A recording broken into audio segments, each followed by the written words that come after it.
Hey yo! What's up mga katropa? And welcome to Joms TV. At sa vlog na ito ay mag-share ako sa inyo ng tips para ito sa mga mahilig mag-travel or traveler katulad ko.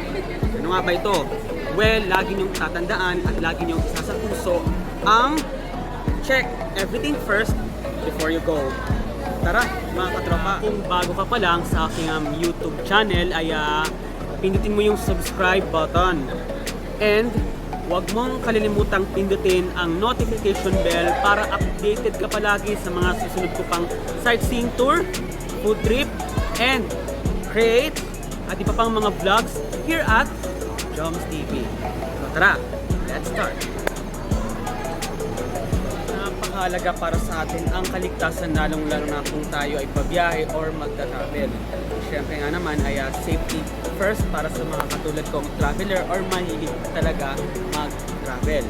Kaya naman mga katropa, i-share ko na sa inyo itong aking tip. By the way, sinulat ko para sa gayon ay hindi tayo mahirapan lalong-lalo na sa pag-describe. Number 1, check your attire. So, wear an attire that you are comfortable with.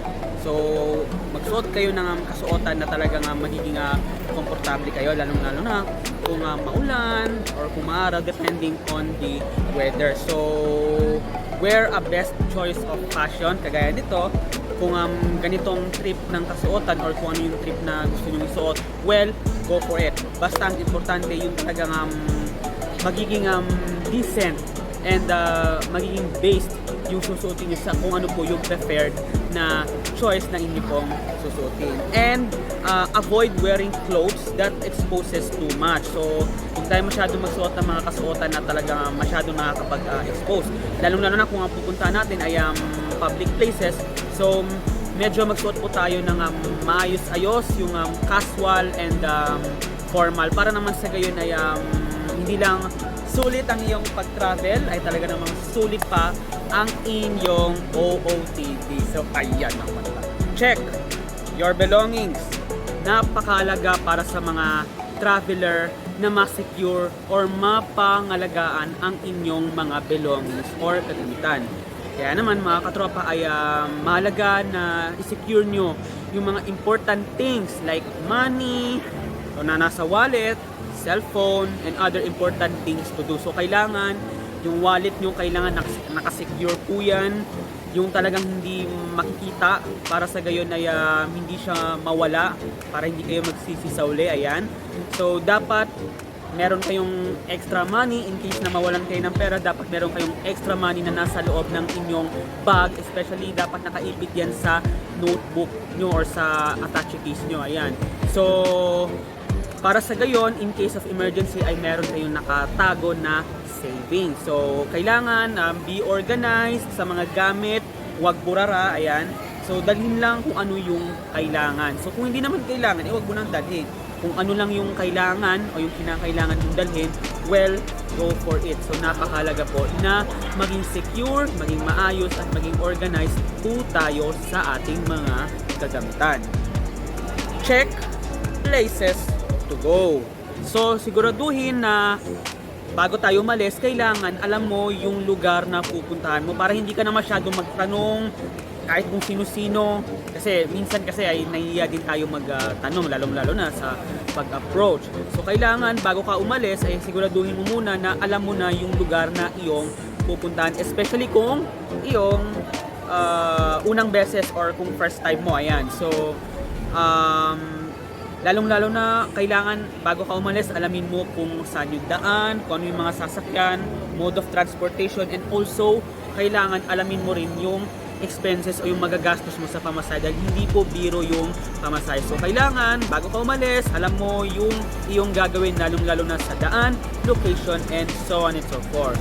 And also must have a map. So, kailangan meron kayong Google Map na nasa iyong cellphone para habang nasa biyahe kayo ay alam nyo na kung ano yung lugar, kung saan yung exact na lugar na inyo pong pupuntahan. So, kung malayo man, dapat mapaghandaan nyo ng maigi yan in plan. Para sa gayon ay pag alis nyo or kung magta-travel kayo ay hindi na kayo magsisi sa uli. So, alam nyo na kung ano yon gagawin tayo.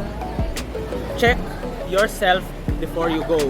So, napakahalaga po na bukod sa tatlong unang nabanggit natin, syempre mahalaga din po na kailangan alam din natin yung ating gagawin. So, kailangan pangalagaan din natin yung ating mga sarili para hindi tayo magsisi sa huli. So, kailangan po mga katropa, be alert in your surroundings, lalong-lalo na kung kayo lang mag-isa pabiyahe or kung ano talaga mag-travel. So, kailangan po be alert sa mga nasa paligid mo all the times. All the times yan mga katropa, lagi nung tatandaan yan. So, wag gumamit ng cellphone. So, ito pala paalala ko sa inyo mga katropa. Wag gumamit ng cellphone habang kayo ay naglalakad, lalong-lalo na sa mga pampublikong lugar or sa mga public place like streets, highways, or kahit mga transport terminal. So, kung gagamit kayo ng cellphone, well, mag-stop kayo sa isang place, umupo kayo, then doon nyo gamitin yung inyong phone kung may emergency man. So, also, dapat meron kayong contact with the authorities. Like, dapat meron kayong hotline ng police or ng inyong LGUs or other authorities para sa gayon ay in case of emergency ay meron kayong matatakbuhan for assistance. So, and also dapat meron din kayong contact, dapat aktibo yung contact ninyo with your parents. So, napakahalaga po na meron kayong communication with your parents or guardian. Ayan. And last but not the least is, syempre bilang solo traveler or bilang isang successful traveler, mahalaga po na dapat nakasecure yung inyong phone. Ayan, money, ayan, kasama yan. And also, secure it all the time. Kailangan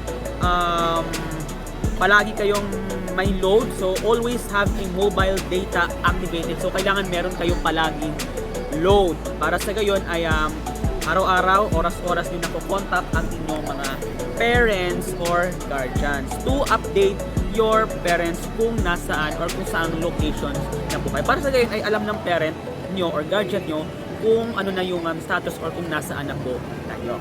So ayan mga katropa, I hope nagustuhan nyo itong aking mga simple tips. Ayan, check before you go. So napakahalaga po nito mga katropa, especially sa mga mahilig mag-travel or traveler katulad ko. Thank you very much. I hope nagustuhan nyo po itong aking vlog para sa inyo. Ingat po kayo palagi and God bless po sa inyong lahat. Create, discover, and explore with Jones.